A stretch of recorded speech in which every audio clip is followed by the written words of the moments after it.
Hey, du premier coup, j'ai enlevé mon masque sans rien. Wow! Je m'améliore. Il est temps que je l'enlève complètement maintenant. Bonjour, frères et sœurs de l'Assemblée de Cap-la-Vilaine et ceux qui nous écoutent, qui ne sont pas nécessairement de l'Assemblée. Soyez les bienvenus, que vous êtes sur YouTube. Soyez bienvenus à ce dimanche du 13 février 2022. Ce matin, encore une fois, nous continuons sur Matthieu, l'Évangile de Matthieu. Nous sommes rendus au chapitre 5, du verset 27 à 32. Et naturellement, on doit commencer en disant, je vais faire un peu de rétrospective, si vous voulez bien. Et je vais commencer par le 10e commandement de Dieu. Tu ne convoiteras pas la maison de ton prochain, tu ne convoiteras pas la femme de ton prochain, ni son serviteur, ni sa servante, ni son bœuf, ni son âne, ni rien qui appartienne à ton prochain. Vous savez, parfois, dans notre nature humaine, on a tendance à prendre les lois comme quelque chose qui est très restrictif. C'est quelque chose qu'on a de la misère à soumettre parce que ça nous emmène à une certaine restriction. Et notre cœur n'aime pas vraiment ça, les restrictions. On aimerait plutôt la liberté. Et pourtant, cette loi-là, qui est vraiment une loi divine, mais qui est aussi une loi d'amour. J'étais content de ce que notre frère a lu le texte de 1 Corinthiens 13 ce matin, car c'est vraiment ce que reflète la loi de Dieu. Et c'est vraiment ce que reflète le passage qu'il va nous donner, qu'il va nous dire ce matin, et qui va nous lire, que l'on va lire présentement. On est dans Matthieu, au chapitre 5, et au partir du verset 27 jusqu'au verset 32.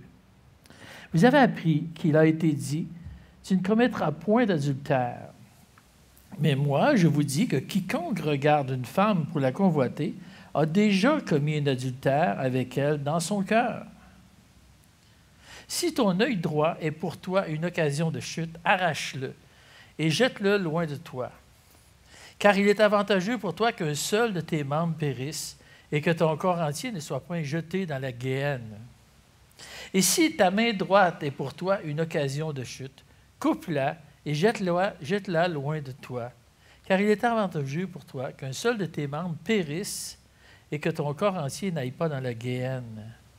Il a été dit que celui qui répudie sa femme lui donne une lettre de divorce. Mais moi, je vous dis que celui qui répudie sa femme, sauf pour cause d'infidélité, l'expose à devenir adultère, et que celui qui épouse une femme répudiée commet un adultère. Que Dieu bénisse sa parole.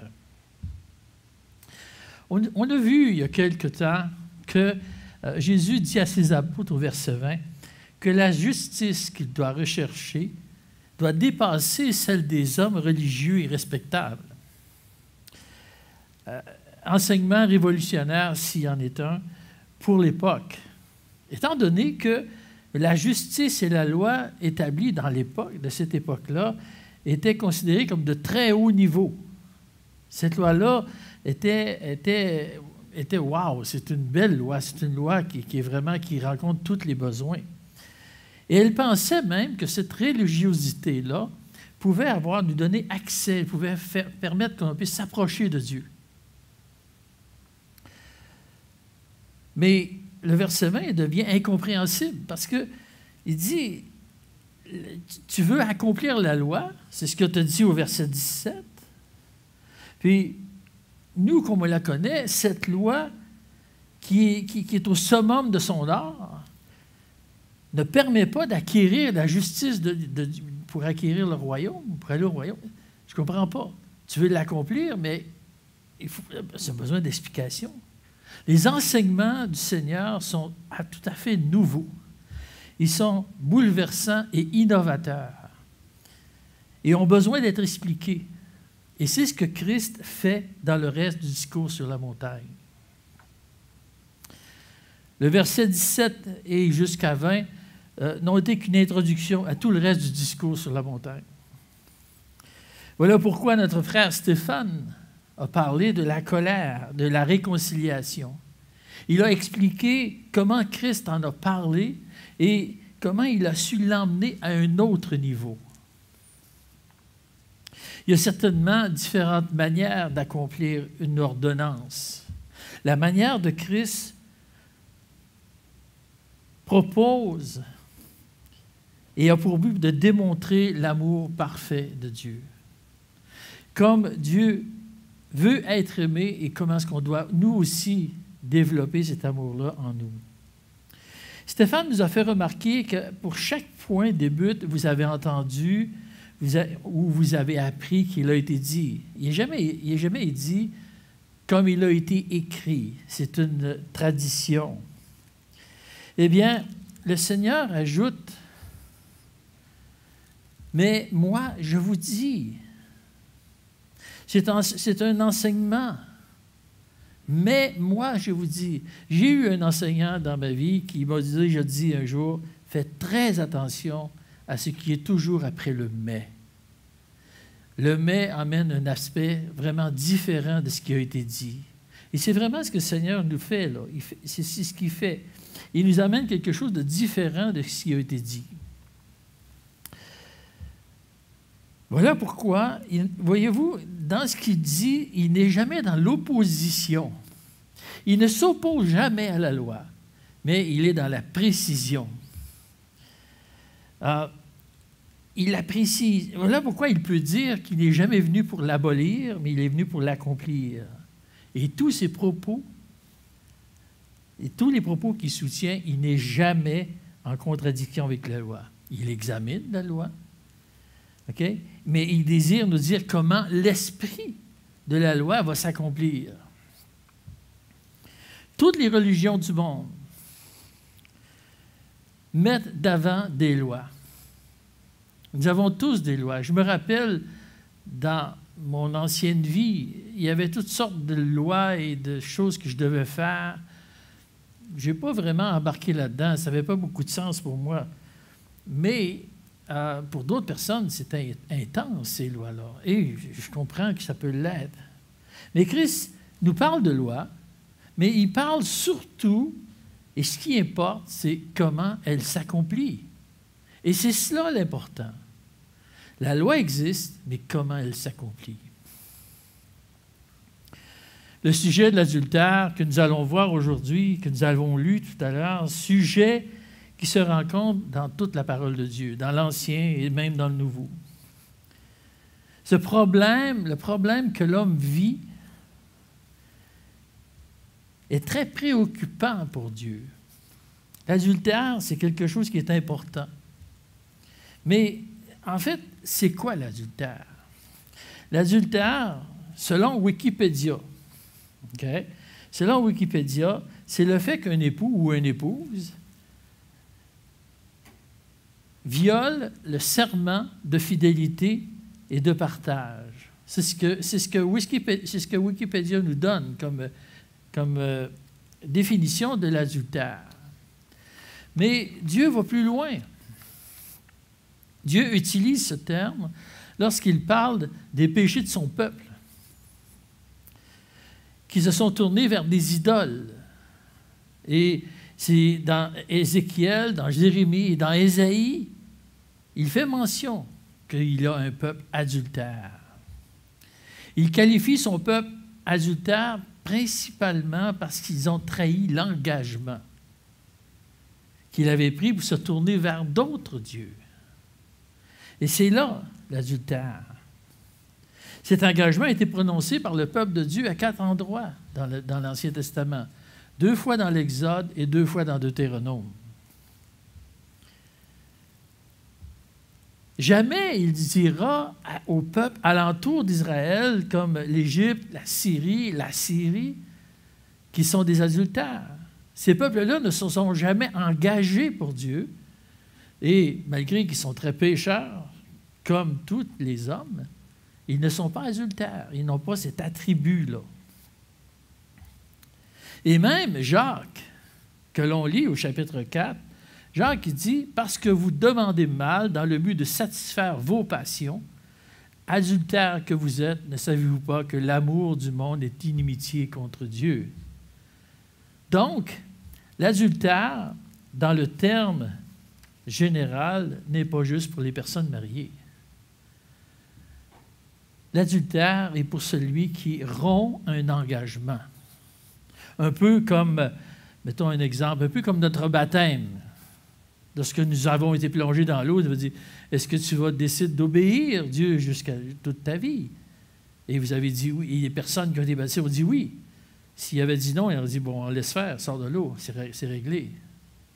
Maintenant, nous sommes engagés, et lorsque nous avons des idoles, nous sommes adultères envers Dieu. Et lorsque une personne mariée a des pensées adultères, il est adultère envers son épouse et envers Dieu. Donc, l'adultère est plus général que l'on peut penser, est plus vaste que l'on peut penser.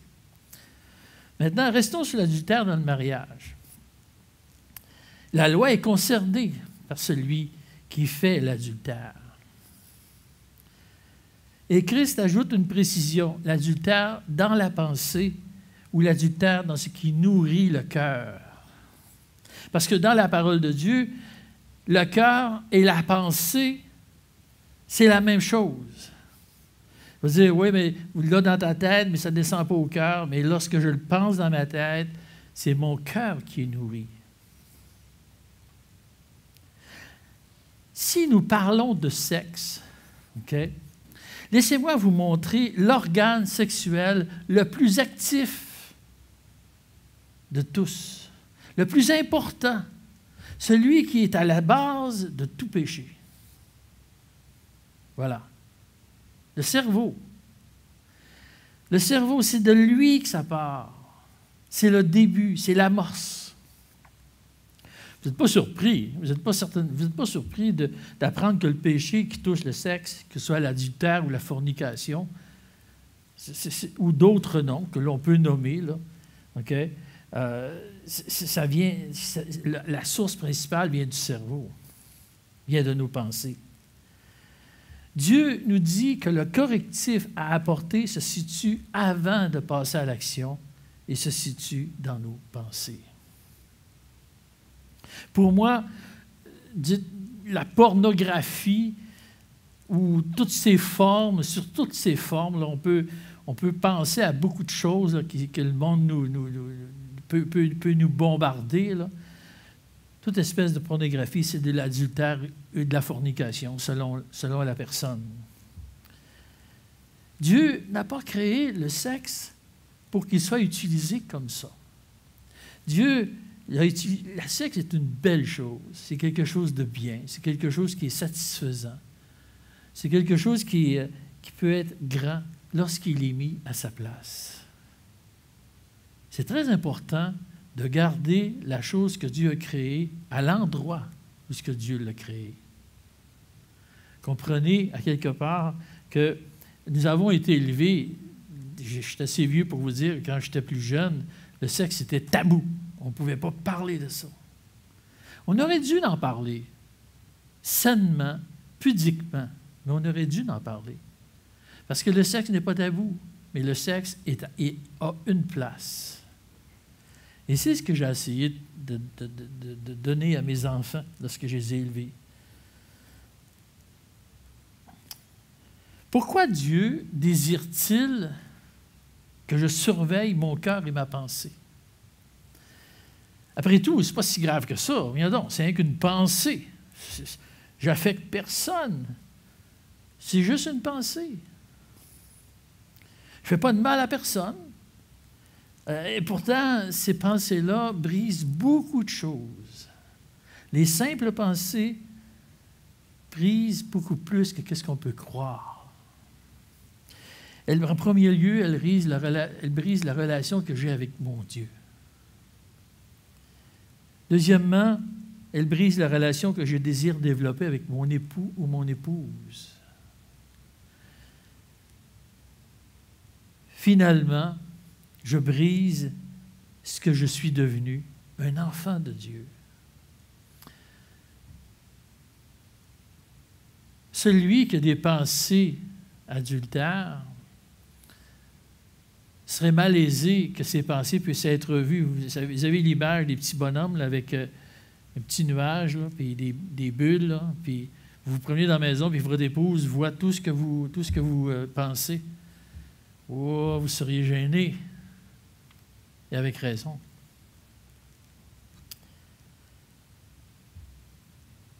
Même pour celui ou celle qui n'est pas marié. Ces personnes peuvent mettre leur cerveau dans une habitude aussi difficile à se défaire que l'alcoolisme ou la drogue. Ce péché pas corrigé devient une dépendance qui brise les couples et les futurs couples. Pour expliquer le phénomène, j'ai besoin de citer une phrase de M. André Murray dans son livre « Humilité ». Nous savons que la loi de la nature humaine, c'est que les actions produisent des habitudes. Les habitudes engendrent des dispositions. Les dispositions créent la volonté. Convenablement formée, donne à l'individu son caractère. Vous n'avez qu'à rajouter la pensée qui mène à l'action et le processus est complet. Je le répète. Nous savons que la loi de la nature humaine, c'est que les actions produisent des habitudes. Les habitudes engendrent des dispositions. Les dispositions créent la volonté. Et la volonté, convenablement formée, donne à l'individu son caractère. Christ nous demande de prendre un temps pour examiner nos pensées. La convoitise habite nos pensées. Si je ne peux pas contrôler mes pensées, inévitablement, mes actions vont ressembler à ce que je pense. Et à force de tomber dans ces pensées, il va se créer des habitudes. Ça va devenir bien et ça va devenir quelque chose qui va faire partie de notre quotidien éventuellement. C'est sûr qu'on ne commence pas avec des grandes choses, mais on commence une fois de temps en temps. « Ah, j'ai le goût à soir. » Mais à chaque fois que vous le faites, vous créez une habitude. Et cette habitude-là, et mon cœur devient disposé à vivre avec cette mauvaise habitude. On n'est pas mieux que les autres. Vous prenez une mauvaise habitude et cette mauvaise habitude-là finit par faire votre affaire. Et mes désirs se développent jusqu'à temps que ça devienne un trait de mon caractère. Bien sûr, on n'est pas tous rendus là, mais à chaque fois qu'on a des pensées adultères, on se dirige, on fait un pas vers là. Mais pour terminer la citation de M. Murray, il dit « Il n'en est pas autrement dans l'œuvre de la grâce.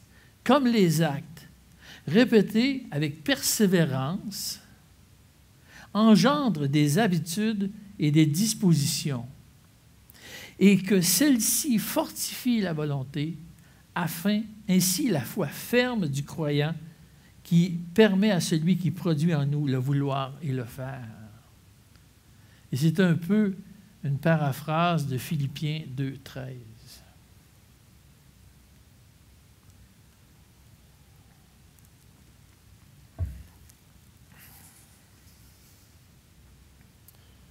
Le processus de développement vers le mal est le même processus vers la volonté de Dieu.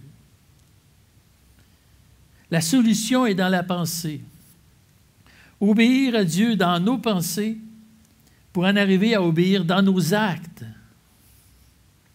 Et Dieu va développer en nous le vouloir et le faire. La pensée joue le rôle précurseur dans ce processus. Ce que Christ nous dit par son enseignement, c'est que l'action du péché s'amorce premièrement dans nos pensées. Et c'est là que le contrôle doit se faire. Dieu nous demande d'avoir le contrôle de nos pensées. Et il est possible de l'avoir, ce contrôle,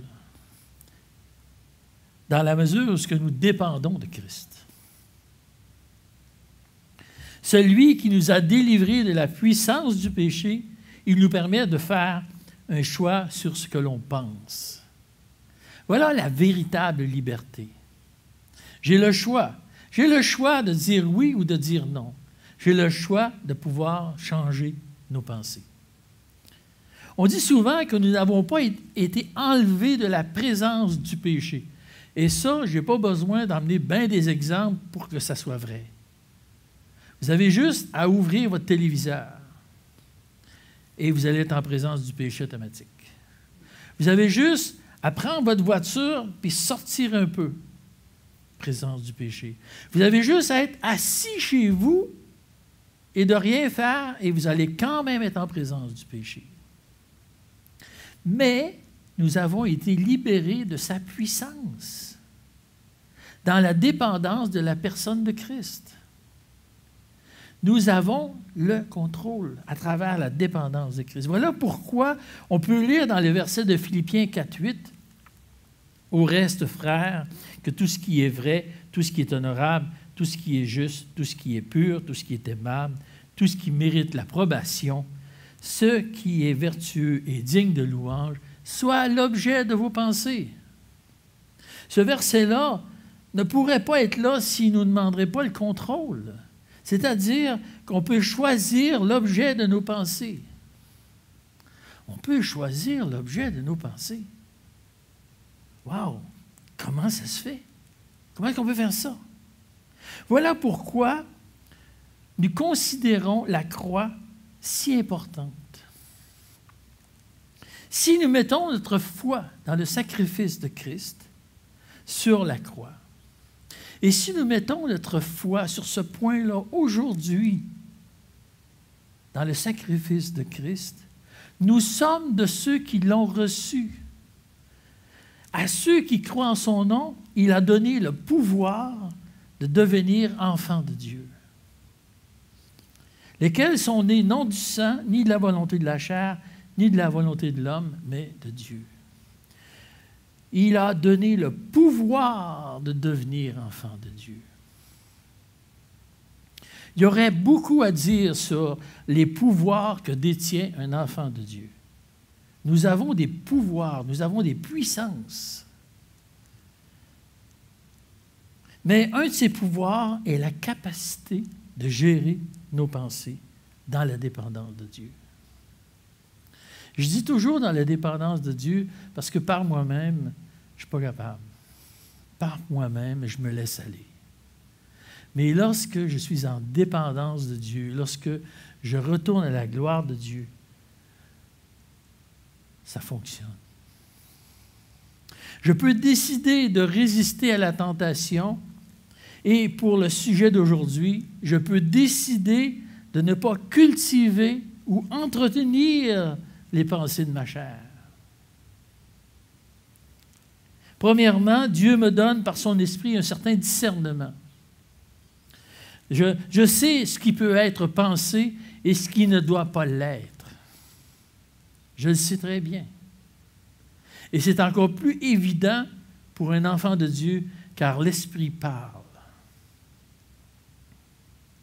Deuxièmement, j'ai la possibilité de mettre dans ma pensée soit les œuvres de ma chair ou la gloire de Dieu.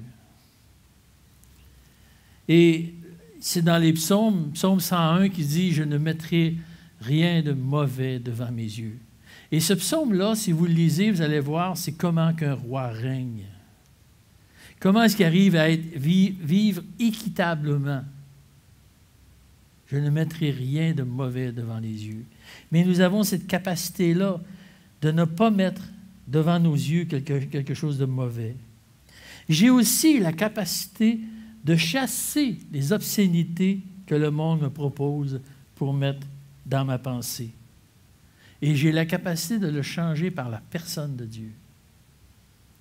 Ça vous est sûrement arrivé d'être devant une situation où ce que vos pensées pourraient vous laisser aller bien loin.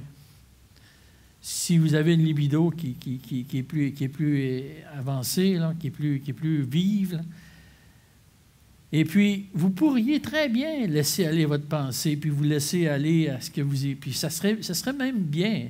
C'est notre frère Michel qui disait la semaine passée que le péché est vraiment beau. Hein? C'est vrai que le péché est beau, puis il est attirant. Mais vous pourriez aussi dire, à quelque part, Seigneur, je veux que mes yeux arrêtent de voir ça. Je veux te voir, toi. Je veux voir ta gloire. Je veux voir ta personne. Et je veux le voir.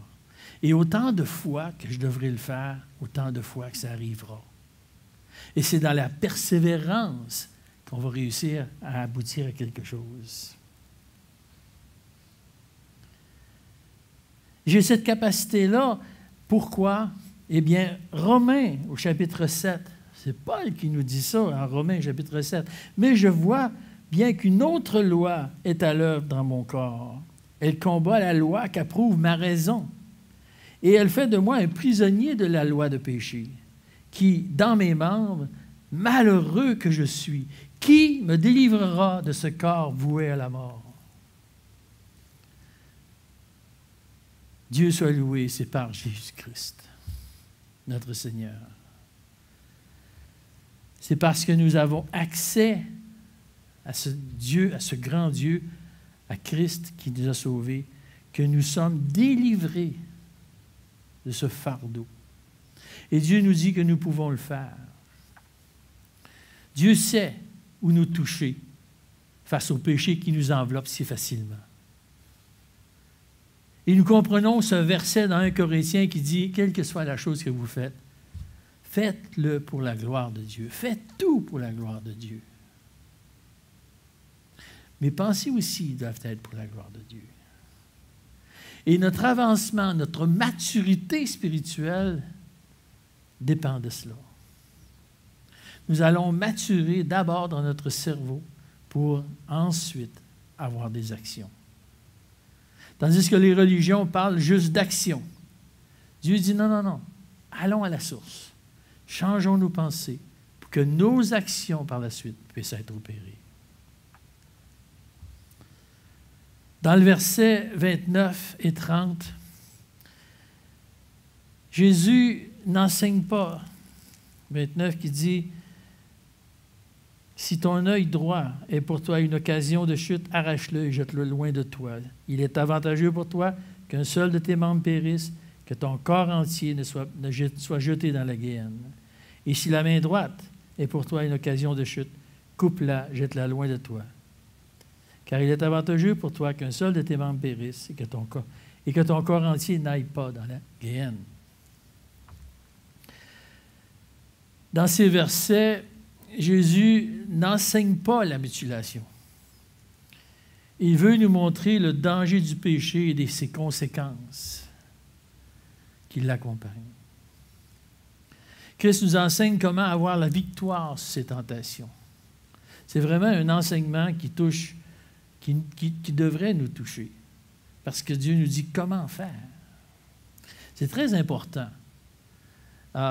Souvent, j'ai enseigné, c'était le dernier métier que j'ai fait avant de prendre ma retraite. Et lorsque j'enseignais, je voyais les étudiants qui se fronçaient les yeux et disaient « Comment tu fais ça? C'est quoi tu fais là? Comment tu réussis à faire cette affaire-là? » Et lorsque je montrais comment faire, c'était comme, on ouvrait, là, « Oh, wow! Là, je sais comment faire. » Bien, c'est ce que Dieu veut nous enseigner, comment faire. Jésus parle au figuré. C'est évident. Il ne demande pas aux chrétiens de se mutiler. Même, parce que se mutiler ne changerait rien. Si j'enlève mon œil droit et ma main droite, ça ne changerait rien. Je vais avoir quand même des péchés dans ma pensée. Donc, c'est inutile de se mutiler. Qu'est-ce qu'il parle? Il parle de choses précieuses.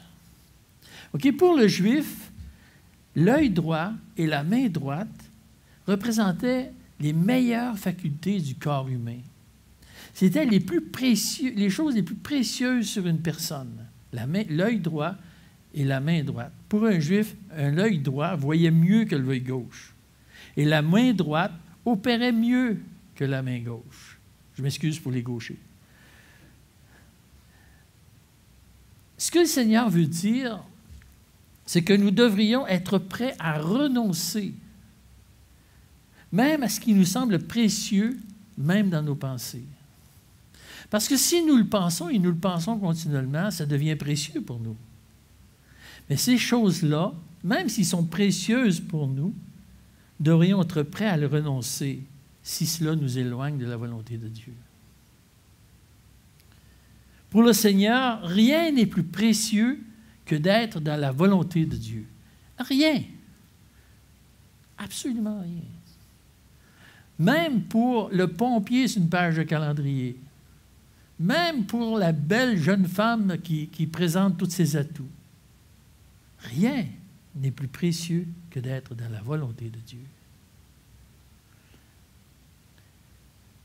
Christ a voulu lancer un message radical et percutant comme la solution à ce problème de convoitise. Mon épouse et moi, on a déjà conseillé une jeune femme qui était prise dans un problème d'adultère. Et puis, ce que nous lui avons conseillé, ça a été de tout couper, absolument tout couper avec son ancienne relation. Elle devait, même les numéros de téléphone affichés, elle devait les enlever complètement. Tout refuser. Si tu vois, on lui a conseillé de mettre un afficheur sur son téléphone, parce que si tu vois que c'est ce numéro-là qui appelle, réponds pas. Vraiment, être drastique, être radical. Et c'est ce qu'elle a fait. Et ça a fonctionné. C'est pas nous. C'est l'Esprit en elle qui a fait en sorte que ça a fonctionné. Mais Dieu nous propose la même chose. Même si c'était en amour par-dessus la tête, dis-toi que ce n'est rien à côté de l'amour que Dieu peut nous donner.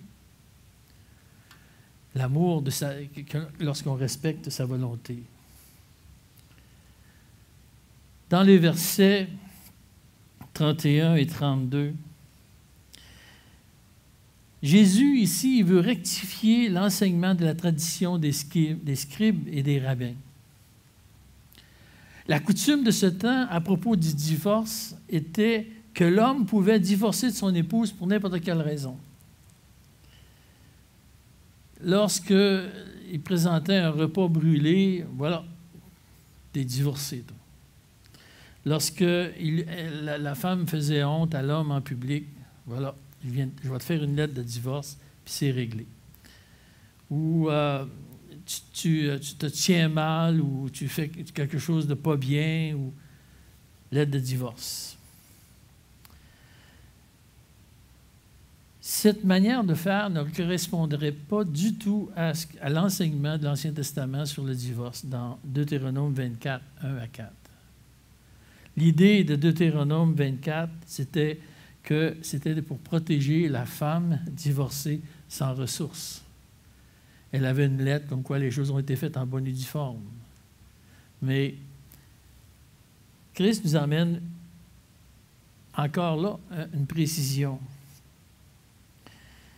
En réalité, ce que Jésus fait aujourd'hui, c'est qu'il expose les problèmes liés au divorce. Les problèmes et les mauvais divorces mènent à l'adultère. Il n'enseigne pas non plus que l'infidélité du partenaire conduit obligatoirement à un divorce. La personne offensée aurait le droit de demander le divorce, sauf qu'il existe encore la grâce. Elle peut encore user de grâce, car c'est un enfant de Dieu. Et la grâce fait partie de sa vie, et il peut l'utiliser. Dans toutes les situations de divorce, et c'est une étude qui est sortie en Amérique du Nord, les études, ils n'ont pas besoin on le sait, de notre propre cœur, que le problème des divorces, la généralité des divorces, c'est que les gens cherchent à rencontrer leurs besoins. C'est important pour eux que le mariage comble mes besoins. Mais ce que Dieu nous dit, c'est que le mariage, il n'est pas fait pour ça. Le mariage est pour combler le besoin de l'autre. Et lorsque tu regardes à l'autre et que l'autre regarde à toi, c'est là que le mariage fonctionne. Puis, j'étais avec une inconvertie un jour dans une place. Puis, je lui expliquais ça, que le mariage, c'est pour l'autre. Elle était toute... Ah, c'est pas vrai! Oui, le mariage, c'est pour le besoin de l'autre. Il faut que tu t'occupes de l'autre. Elle était toute surprise de ça. Puis je ne comprends pas comment ça fait qu'elle était toute surprise. Il me semble que c'est normal que le mariage soit pour les besoins de l'autre. Mais ceux qui divorcent, habituellement, et en grande généralité, c'est parce que leur besoin n'est pas comblé. Je cherche la personne idéale qui va combler mes besoins. Et c'est mes besoins qui ont besoin de combler. Et c'est ce que Dieu dénonce dans ça. Il faut que les gens comblent leurs désirs. Et ce n'est pas tout à fait ça. On se rend compte que le moi, comme dans l'adultère, que l'on voit depuis le début, comme dans l'adultère, dans le mariage, le moi prend une grande place. Il prend peut-être une trop grande place. Naturellement, je ne veux pas creuser plus sur le fait du mariage parce que le Seigneur nous enseigne avec plus de profondeur dans Matthieu chapitre 19. J'espère que celui qui va faire le message pourra regarder cela. Quelle préoccupation Jésus a pour nous? Cet enseignement-là, c'est un enseignement vivant qui demande qu'à être suivi. Et par la grâce de Dieu, peut être suivi. Naturellement, pas parfaitement. Mais lorsque je serai capable de repousser des pensées qui m'apparaissent, je ne suis pas coupable des pensées qui surgissent dans mon cerveau comme ça. Ils surgissent. Je suis devant la télévision où je regardais cette semaine des revues sur les photos parce que je veux reprendre la photo, je veux reprendre à faire de la photo, puis je regarde les revues. Naturellement, ce n'est pas toutes les revues qui sont bonnes. Mais je tourne sur Internet et je regarde les revues. C'est toutes des nus. Bon, voilà. Il faut que j'enlève ça, il faut que j'enlève ça, il faut que j'enlève ça. Je peux dire aussi, quelle belle photo, hein? Quelle belle exposition. Oui, il a fait ça avec une telle caméra. Non, c'est pas ça que tu regardes. Tu sais, oui, bien, c'est pas ça que tu regardes. J'ai oublié de l'enlever. J'ai oublié de prendre sur moi et de dire, non, c'est pas la gloire de Dieu. Même si c'est des photos très artistiques, c'est pas la gloire de Dieu. C'est un enseignement qui nous permet de suivre. Et c'est la grâce de Dieu. Ce que j'ai vu dans ces textes, c'est que Christ est un guide sûr. C'est un guide qui me donne une assurance, qui me met sur un chemin tout tracé et qui me donne une porte accessible. Dieu nous demande juste de le suivre et de prendre les moyens pour le suivre, d'enlever ce qui est nuisible à sa gloire et de garder ce qui est à sa gloire. Donc, nous pouvons être drastiques, nous pouvons être déterminés à dire, lorsque des pensées adultères seront dans mon esprit, je devrais les remplacer par des pensées à la gloire de Dieu. Maintenant, je vous pose la question, qu'est-ce qu'on va faire avec nos pensées? Je sais qu'est-ce que j'ai à faire avec mes pensées. Je le fais. J'avoue que je tombe parfois et je demande pardon à Dieu. J'avoue, ça m'arrive. Ça vous arrive probablement aussi. Mais plus je serai persévérant dans cela, plus j'obtiendrai du succès parce que c'est Dieu qui me dit que ça va avancer comme ça. Soyons radicaux dans nos pensées. Soyons déterminés à suivre la volonté de Dieu pour sa gloire et pour son nom. Merci Seigneur pour ce texte rempli d'amour, rempli de compréhension. Tu comprends ce que l'on vit, tu sais ce que l'on vit, et Seigneur, par ta grâce, tu nous donnes les moyens de passer au travers. Guide-nous, Seigneur, continue à nous diriger, continue à être celui qui écrit nos vies, afin que nous puissions te glorifier et t'honorer. Que l'on soit un témoignage, même dans nos pensées, car résulteront dans des actions qui seront toujours pour ta gloire et pour ton nom. Nous te remercions, nous te rendons gloire par le beau nom du Seigneur Jésus-Christ. Amen.